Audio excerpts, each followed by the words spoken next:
Sveiki, esu Arnoldas Januškevičius, plaukimo treneris. Mane paskatino pradėti sportuoti mano šeima, nes augau visada sportiškoje šeimoje, tai tėvai parodė tą pavyzdį pradėti sportuoti.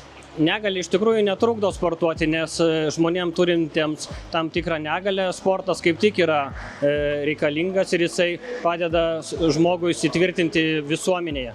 Vaikus paskatino treniruoti mano kūno kultūros mokytojas, nes jisai manim pasitikėdamas leisdavo man pravesti kūno kultūros pamoką ir tai turėjo labai didelį įtaką mano kaip trenerio karjerai.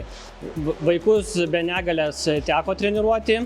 Na, iš tikrųjų, jeigu lyginant vaikus turinčius tam tikrų negalių ir vaikus be negalės, tai iš tikrųjų vaikus turinčius negalę nereikia motyvuoti, jie yra motyvuoti ir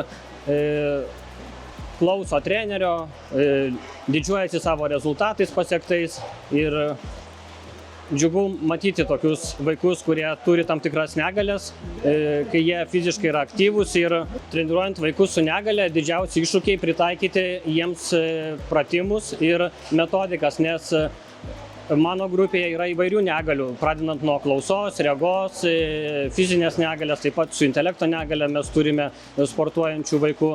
Tai didžiausias iššūkis yra pritaikyti metodikas treniruočių.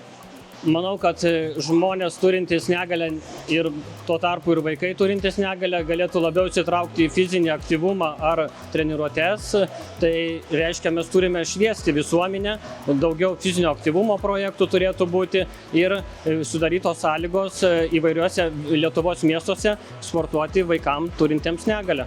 Sportas ir fizinis aktyvumas turintiems negalę iš tikrųjų suteikia labai daug ne tik fizinių gebėjimų ar fizinio tobulėjimo, bet ir žmogus turintis negalę ir kuris sportuoja, tai jisai žymiai geriau jaučiasi bendroje mūsų visuomenėje, jam lengviau įsidarbinti ir būti visaverčiu visuomenės nariu. Mano sportinė istorija iš tikrųjų prasidėjo šitame baseine. Pirmoje klasėje aš pradėjau lankyti irgi plaukimo treniruotės šiame baseine. Na ir taip jau nutiko, kad baigęs mokyklą tapau, iš tikrųjų baigęs ir universitetą, tapau plaukimo treneriu. Tai mano ta istorija iš tikrųjų prasidėjo būtent 7 ryto šiame baseine plaukiant. Tai iš tikrųjų visiems norėčiau palinkėti, kad nebijotų išbandyti įvairias treniruotės. Jeigu nebandė plaukimo treniruočių, tai tikrai drąsiai gali ateiti, išbandyti plaukimo treniruotės ar kitas mėgiamas fizinės veiklas. Tikrai padėsim ir prisidėsim prie jų fizinio aktyvumo ir tobulėjimo.